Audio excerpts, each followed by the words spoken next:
جانور کو ذبح کر کے وہ اس کا جو خون تھا اس جانور کا، تو اس میں جو قمیص تھی وہ خون آلود کرتا ہے، اور پھر اپنے والد کو پیش کرتے ہیں، اور آخر میں آ جاتے ہیں کہ یوسف علیہ السلام کو بھیڑیے نے کھا لیا ہے۔ بہرحال یہاں پہ سر سید احمد خان یہی کہتے ہیں کہ کیسے لوگ ہیں، ہم بھی یوسف علیہ السلام کے بھائیوں جیسے ہیں۔ مطلب یہ نہیں ہمارے دل میں جھوٹی محبت ہے، ایک دوسرے کے لیے جھوٹی محبت ہے، اور یہ جھوٹی محبت نکالنی چاہیے، آپس میں سچی محبت کرنی چاہیے۔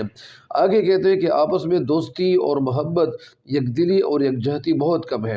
ایک بات تو یہ بھی ہے کہ یوسف علیہ السلام کے واقعے کے حوالے سے اگر آپ لوگ یہ چاہتے ہیں کہ آپ لوگوں کو زیادہ فائدہ ملے اور آپ لوگ زیادہ مطلب یہ نہیں فائدے کا حقدار ہو، تو ایک بات یہ بھی ہے کہ آپ لوگوں کو علماء کے ساتھ بیٹھنا چاہیے، ان سے سیکھنا چاہیے، اور علماء کے ساتھ جب آپ بیٹھیں گے مسجدوں میں یا اسی طرح یا آپ لوگ سنیں گے موبائل فون کے ذریعے سے، تو آپ ان کی ویڈیو سرچ کر سکتے ہیں۔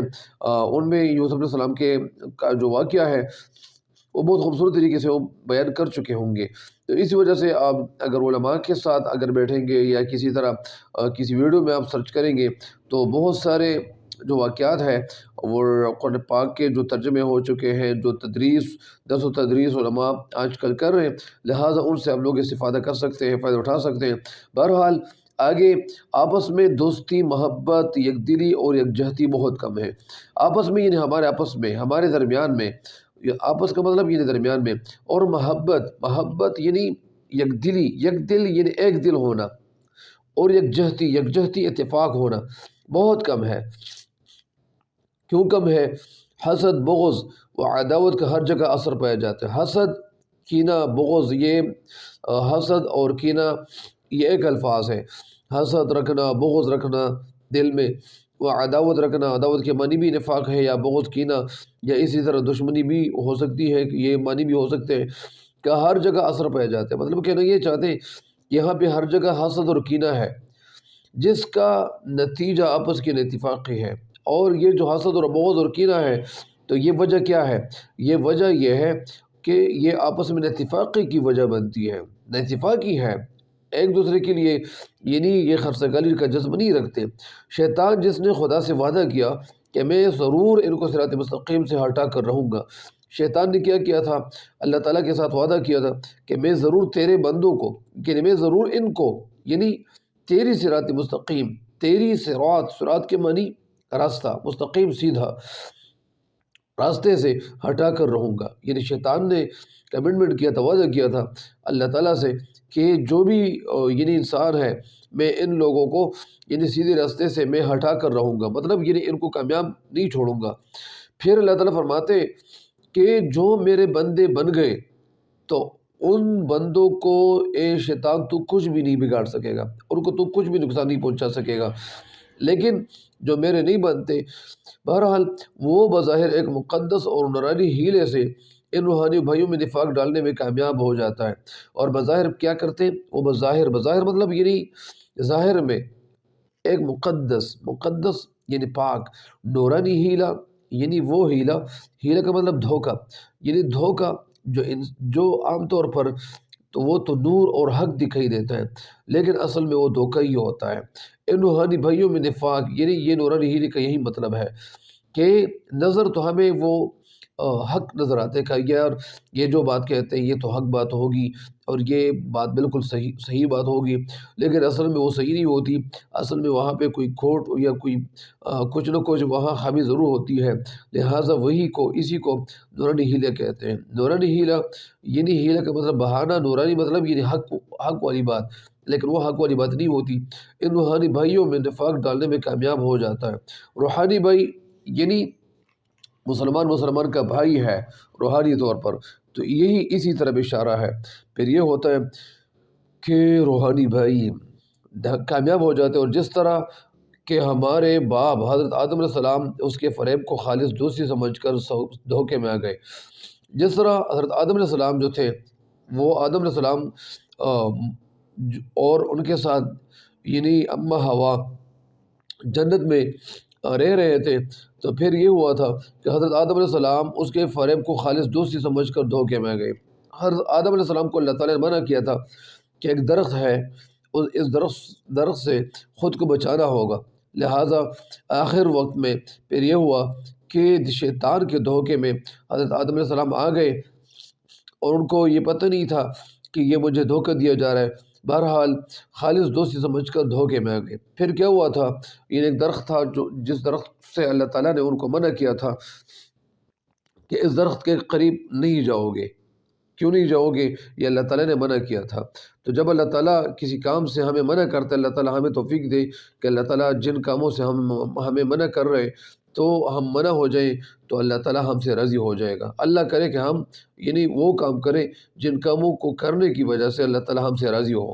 بہرحال پھر یہ ہوا کہ آخر میں حضرت آدم علیہ السلام جو تھے وہ ان کے دھوکے میں آ گئے تھے، اور دھوکے میں اس لیے آ گئے تھے کہ شیطان نے ان کو دھوکہ دیا تھا، اور پھر یہی دھوکہ جو تھا ظاہری بات ہے کہ ان کو دھوکہ ہو جاتا ہے۔ جب دھوکے میں ڈالا جاتا ہے پھر حضرت آدم علیہ السلام کو اللہ تعالیٰ جنت سے نکال کر زمین پہ بھیج دیتا ہے۔ اسی طرح ہم بھی اس کے دھوکے میں آ جاتے ہیں۔ جس طرح حضرت آدم علیہ السلام جو ہمارے دادا تھے، اسی وجہ سے اسی طرح ہم لوگ بھی ان کے دھوکے میں آ جاتے ہیں۔ کیوں آ جاتے ہیں؟ اور نفاق کو جو ہر حالت میں مردود ہے۔ نفاق کا مطلب کیا ہے؟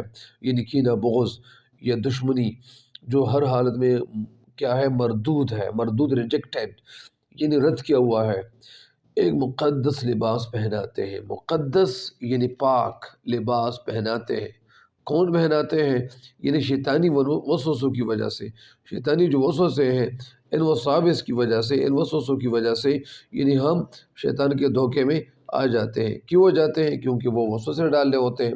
بہرحال ہم اپنی ناسمجھی سے اس مقدس لباس کو، ناسمجھی نادانی کی وجہ سے اس مقدس لباس کو یا اس مقدس مذہبی لباس کو خلعت سمجھنے لگتے ہیں۔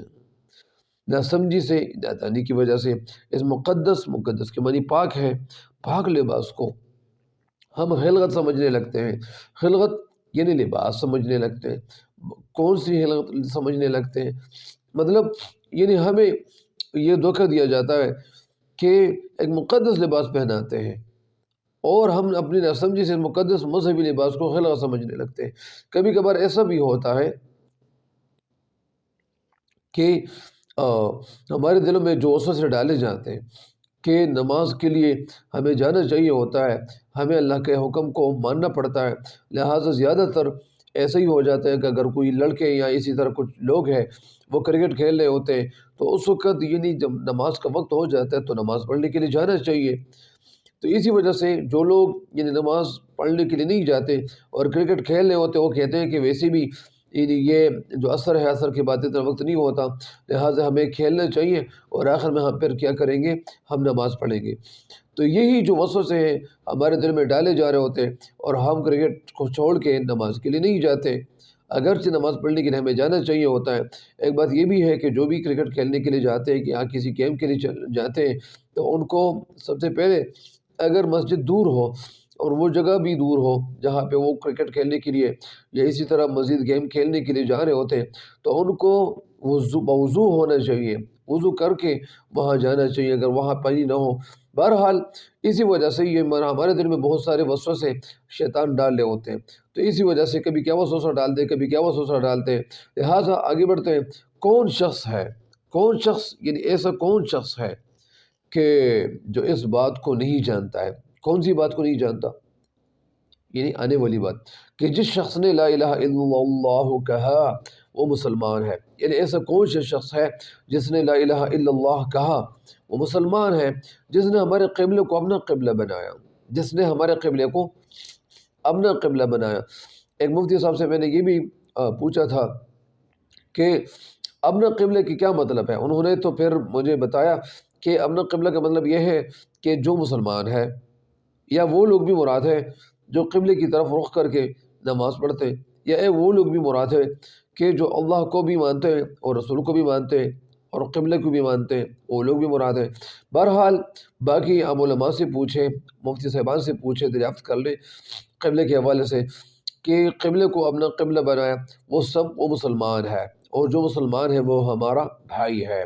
یہاں پہ جو اصل بات بیان کی جاتی ہے وہ بات یہ ہے کہ جس شخص نے بھی کلمہ پڑھا ہوا ہے لا الہ الا اللہ محمد الرسول اللہ، وہ ہمارا بھائی ہے، کیونکہ حضرت آخری جو خطبہ تھا، آخری سرمن میں ہمارے پیارے نبی حضرت محمد مصطفیٰ حضرت خاتم الانبیاء صلی اللہ علیہ وسلم آخر حجت الوداع کے موقع پہ فرما چکے تھے کہ یہاں پہ جتنے بھی مسلمان ہیں، مسلمان کا بھائی ہے، اور کسی عربی کو کسی عجمی پر، اور کسی عجمی کو کسی عربی پر، کسی کالے کو کسی گورے پر، اور کسی گورے کو کسی کالی پر، کسی کالے پر کوئی فوقیت، کوئی برتری، کوئی سبقت وہ حاصل نہیں ہے۔ برتری صرف اور صرف کس پہ حاصل ہے؟ جو تقوی کے لحاظ سے سب سے بہتر ہو۔ تو اسی وجہ سے یہاں پہ کہا جاتا ہے کہ جس نے ہمارے قبل کو اپنا قبلہ بنایا وہ مسلمان ہے، اور جو مسلمان ہے وہ ہمارا بھائی ہے۔ ظاہری بات ہے کہ اللہ تعالیٰ اپنے کلام میں بھی فرماتا ہے، اور حدیث میں بھی ہم نے سنا ہوا ہے کہ المسلم اخو المسلم، مسلمان کا بھائی ہے۔ یعنی اسی وجہ سے مسلمان کا بھائی ہونا چاہیے۔ مسلمان کو چاہیے کہ وہ دوسرے مسلمان بھائیوں کو فائدہ ہی دے دے۔ امام اعظم رحمۃ اللہ علیہ یہاں پہ فرماتے ہیں ہم اہل قبلہ کو کافر نہیں کہتے، وہ لوگ جو اہل قبلہ ہوتے ہیں وہ کافر نہیں ہوتے۔ بائی ہمہ اس کے علاوہ، بائی ہمہ کے کئی معنی ہے، بائی ہمہ بھی ہے، اس کے علاوہ بھی ہے، بجز بھی ہے، ما سوا بھی ہے، اور مزید یہ کی بھی ہے، بہت ساری معنی ہے۔ بائی ہمہ یعنی اس کے علاوہ فروعی مسائل میں، فروعی کا مطلب یعنی جو غیر اہم مسائل ہو، جو ضمنی مسائل ہو۔ اس حوالے سے بھی میں نے یعنی مفتی صاحب سے دریافت کیا تھا۔ بہرحال بائی ہمہ فروعی مسائل میں اختلاف ہونے کی نسبت یعنی کے متعلق کس طرح ہماری قوم نے اس حبل متین کی بندش کو توڑا ہے، یعنی کہنا ہمیں یہ چاہتے ہیں کہ اس کے علاوہ فروعی مسائل میں اختلاف ہونے کی نسبت، یعنی فروعی جو مسائل ہیں، جو غیر اہم مسائل ہیں، ان میں یہ جتنے بھی مسلمان ہیں وہ ہماری قوم نے اس حبل متین کی بندش کو توڑا ہے۔ حبل متین مضبوط رسی کون سی ہے؟ یعنی جو لا الہ الا اللہ محمد رسول اللہ، یعنی جس نے کلمہ پڑھا ہے، تو ظاہری بات ہے کہ مسلمان کے لیے نرم دل ہونا چاہیے۔ جیسا علامہ اقبال رحمۃ اللہ کا ایک شعر بھی ہے کہ ہو حلق یارا تو بریشم کی طرح نرم، ہو حلق یارا تو بریشم کی طرح نرم، رزم حق و باطل ہو تو فولاد ہے مومن۔ تو علامہ اقبال رحمۃ اللہ اس شعر میں یہی بات بتاتے ہیں کہ ہماری قوم نے اس حبل متین کی بندش کو توڑا ہے۔ بندش یعنی جو کمٹمنٹ تھا، جو ایک رابطہ تھا، اس رابطے کو توڑ ڈالا ہے۔ مطلب اس توڑ ڈالنا کا مطلب یعنی اس پہ عمل کرنا یعنی بند کیا ہوا ہے، اور اس رشتے اخوت مطلب بھائی چارے کا رشتہ، بھائی کہنا، جسے خدا نے قائم کیا تھا، یعنی خدا نے، اللہ تعالیٰ نے قائم کیا تھا، وہ چھوڑا ہے۔ کس نے چھوڑا ہے؟ یعنی مسلمان بھائیوں نے۔ کیوں چھوڑا ہے؟ کیونکہ ہر انسان اپنی مرضی سے زندگی گزارتا ہے، اور ہر انسان اپنے لیے بھلا چاہتا ہے، لیکن دوسرے کے لیے بھلائی نہیں چاہتا۔ بہرحال یہاں تک تو یہ تشریح ہو گئی ہے۔